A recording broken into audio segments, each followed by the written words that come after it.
4 kilogram तांदळाची किंमत 9 kilogram गव्हाच्या किमतीएवढी आहे.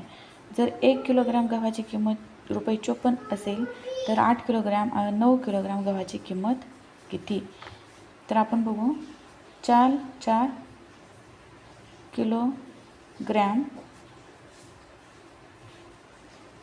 तांदूळ बराबर 9 किलोग्रॅम गहू. जेवढे 4 किलो तांदूळ घ्यायला पैसे लागतील तेवढेच 9 किलोग्रॅम गहू घ्यायला सुद्धा पैसे लागतील. मग आता बघू. 1 किलो गहू घ्यायला किती रुपये लागतात? 54 रुपये. तर मग 9 किलो गहू घ्यायला किती रुपये लागतील? मग काय करायचं?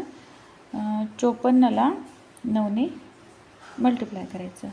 9 चौक 36, 36ला 6, 4 3, 9 5 45, 47, 48. किती लागतील मग?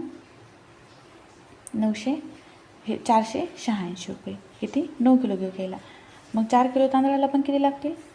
9 किलो गहू एवढेच पैसे लागणार आहेत 4 किलो तांदूळ घ्यायला. मग 4 किलो तांदळाला किती लागतील?